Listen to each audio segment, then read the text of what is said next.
The human laughed. When she threatened him. Then he proved his worth. Commander Zara Vex of the Caltharian Empire stood on the bridge of her warship, watching the primitive human vessel drift helplessly in space. The small craft looked pathetic compared to her massive dreadnought with its gleaming energy weapons and shields that could withstand the heat of a dying star. Her second-in-command approached with careful steps, knowing her reputation for swift punishment when angered. Captain, the human ship has lost power and is requesting assistance.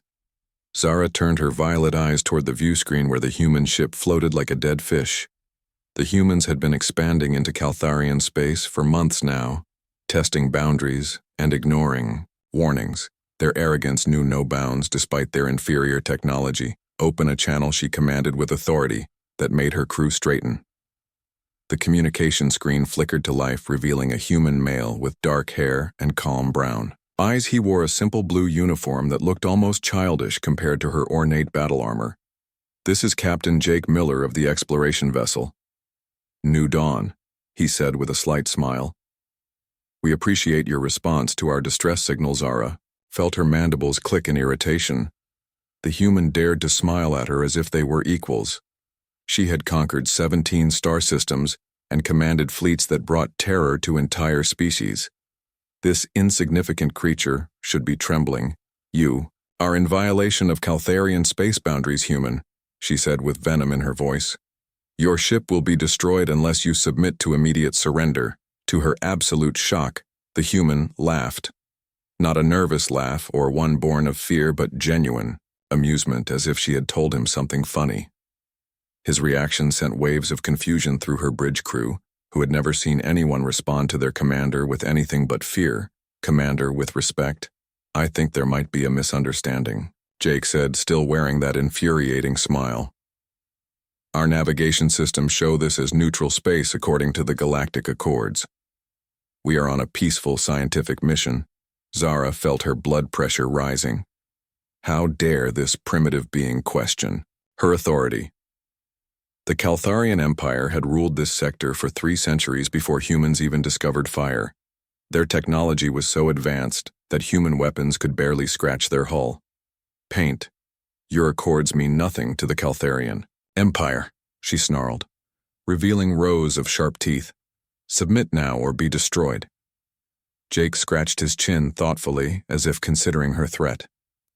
Then he did something that shocked every being on both ships. He chuckled again. "Commander, I understand. You feel strongly about this, but I am afraid I cannot comply with your demands." The audacity left Zara speechless for several seconds. Her tactical officer whispered that human weapons were primitive projectile systems that posed no threat. Their ship had no energy shields and appeared to be held together with metal plates and hopes. "You mock the Caltharian Empire," she said with deadly calm. "Do you not understand what I am capable of? I have glassed worlds and turned entire civilizations to ash." "Have no doubt you are very capable," Jake replied with that same calm tone. "But I have a job to do and people counting on me. Your threats do not change that fact." Zara decided to demonstrate her power. She ordered her weapons officer to fire a warning shot near the human vessel. The plasma bolt screamed through space with enough energy to vaporize a small moon. It passed within meters of the human ship, causing no apparent reaction from the crew. "Now do you understand?" she asked, expecting to see fear in those brown eyes instead. Jake nodded appreciatively. "Impressive energy output," he said as if discussing the weather. "Your plasma containment system must be incredibly advanced. I would love to study the focusing arrays sometime." His casual response to a weapon that could destroy his ship made Zara's crew shift uncomfortably. Several bridge officers exchanged worried glances as if wondering if the human was mentally unstable. Perhaps he did not comprehend the danger. She ordered another demonstration shot, this one closer to his ship. The plasma bolt seared past the human vessel close enough to char its outer hull. "You are either very brave or very stupid, human," she said. Jake shrugged. "Maybe both, Commander, but I still cannot surrender. I ship or abandon my mission." Zara found herself in an unprecedented situation. In her long career, she had never encountered a being who remained calm in the face of overwhelming force.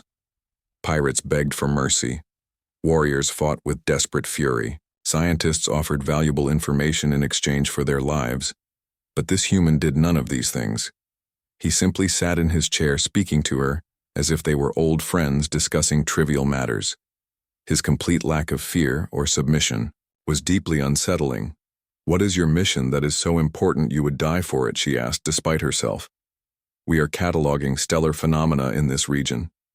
Jake explained, "Our data could help prevent navigation hazards for all spacefaring."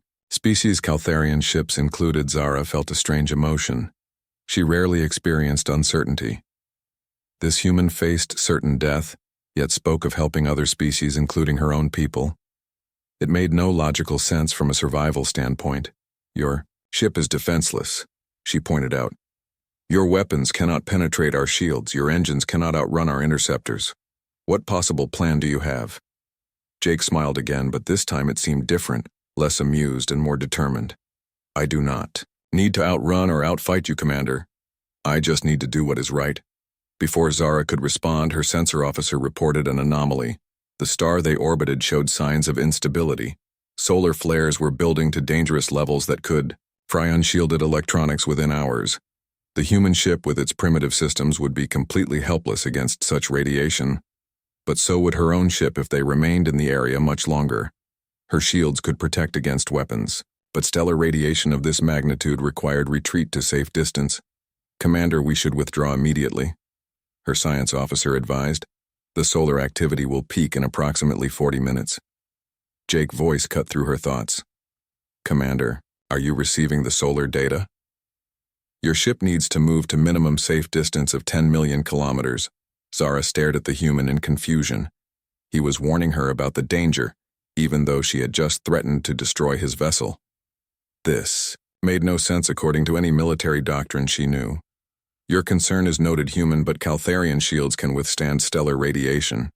"Actually, they cannot," Jake said gently. "I have been monitoring your energy signatures. Solar radiation of this magnitude will overload your shield generators. The feedback could cause catastrophic system failures. How could this primitive being know more about her advanced technology than she did?"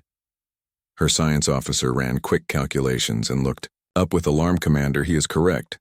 Our shields are not designed for this level of stellar bombardment. We must withdraw or risk losing primary systems." The revelation struck Zara like a physical blow.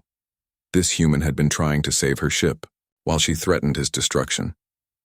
It went against everything she understood about military encounters and survival instincts. Why, she asked simply, "Because it is the right thing to do?" Jake replied, as if the answer was obvious. "Your crew does not deserve to die because of a territorial dispute." Zara felt something shift inside her chest, a feeling she had not experienced since childhood. It took several moments to recognize it as respect. This human faced overwhelming odds yet maintained his principles and even showed concern for his enemies. The solar radiation readings climbed higher as stellar activity increased. Her ship had perhaps 20 minutes before shield failure became inevitable, but the human vessel, with no shields at all, would be destroyed in the first wave of radiation. "Your ship will not survive," she said quietly. "No, it will not." Jake agreed calmly. "But our data pods are designed to withstand stellar radiation. They will continue transmitting navigation warnings to any ship in the area that includes your vessels." Commander Zara understood now. This human was not just brave or stubborn. He was willing to sacrifice himself and his crew to save others, including people who had threatened him. It was the most alien concept she had ever encountered. Without conscious decision, she found herself ordering her helm officer to extend their docking tube to the human vessel. Her crew stared in shock as she commanded them to take the humans aboard. "What are you doing?" her tactical officer asked. "What should have been done from the beginning," she replied.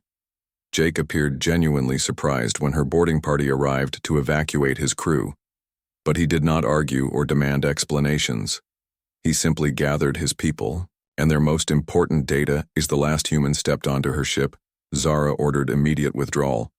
The solar flares erupted exactly as predicted, turning the space around the dying human vessel into a hellscape of radiation that would have destroyed both ships. In her private quarters later, Zara met with Jake to understand his actions.